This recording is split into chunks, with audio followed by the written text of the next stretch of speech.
how you disassemble the Glock. Check, make sure it's empty. Pull the trigger.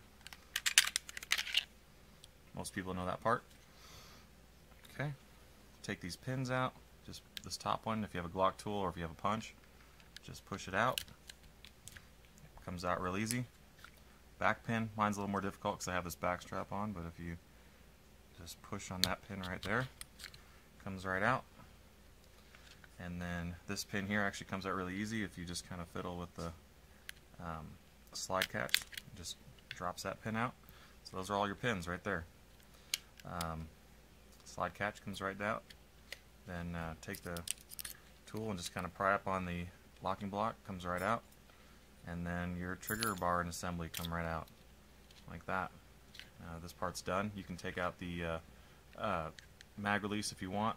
There's a little pin down inside of there that you just kind of lever out of there, and the mag release will just slide right out.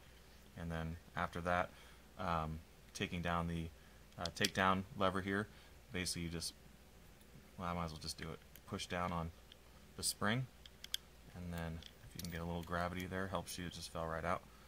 And then the spring you can pop out by just getting underneath that little metal piece and pull it out. I'm just going to leave it in there. I don't want to really mess with that too much.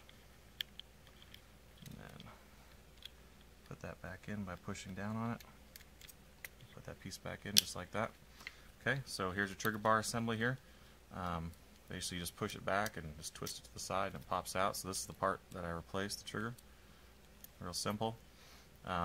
Normally the trigger is attached by a spring, which is fine. You can just disconnect that spring and that works as well. Mine uses an NY1, so it's a little different the way it works. It's just this little spring like that. It's kind of easier with this piece. This is your connector. You can push the connector out from this side right here. There's like a little hole. You just push through. Connector pops out. The trigger bar and assembly here, there's really not much more you can do here. The trigger doesn't really come off. It's on there. It's not supposed to come off. So that's pretty much that. Put it back together. Just put my connector back in. Whoops. Okay, push that piece back in there. And I usually just use the plastic end of this sometimes to kind of seat things with it. Make sure it's in there. And then I just take the trigger. I'll put the spring back in here on mine. Put that back together. Drop it back in the gun. Just like that. And let's see, what do we have here? Put the locking block back in. Just like that. And then put this top pin back in. Put it back in the way you pushed it out, just the opposite direction. So just kind of push it back in. And I just use the back here to kind of just seat it in there so it's even on both sides.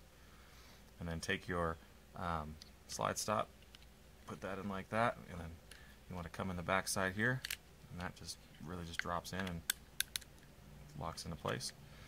And then mine's kind of an aftermarket pin, so it's a little harder than if you have the stock pin, but I just push mine in like that, and then I can hook my back strap on there and just kind of line that up just right. So the lower's back together. I think you know how to take apart the upper. Maybe you don't. Let's just go ahead and take it apart. Mine has a different type of spring in here. It's a triple recoil spring from DPM. Take the barrel out. Sure you know how to do all that part. Taking out the firing pin assembly. Pull up on the striker cleat there. There's a little plastic sleeve in there. You can use a pen or whatever and just push down on the plastic sleeve and then push out on that, and it just slides off. Then just pull the assembly out. You can pull out the basically it's like a bearing rod here that has a spring on the end, a plastic bearing, and then this metal rod, and all that's doing is pushing against your extractor, and then you just kind of pull the extractor out there to the side. The firing pin block just kind of fell out here at the bottom, just goes in there like that. It's got a little spring on it. You can just pop that spring off and put it back in with a slight twist, but it's pretty easy. So you put that back in, you can stick the extractor back in, push down on that, and the extractor goes back in the way it's supposed to. And you put the metal end in first, metal to the metal, and then this plastic goes to the plastic backing. This can come apart too. I don't want to do it just because you can lose your spring cups. If you pull down on this spring, then these two spring cups split in half and they come off. You just pull the spring down, it releases them, and then you can pull the spring off, and then you can pull this plastic coupler off. There's also a plastic sleeve down inside of there that nobody ever really removes, but it can be removed with a special tool. So, put those back together, take the plate, line it up on the back, use your tool, push down on the sleeve, push it up that far, and then push down on the little plastic bearing, and make sure it snaps in place. That's back together, barrel in there, put your spring assembly back in there. Mine's like an aftermarket one. Back on the slide. Function check. That's it.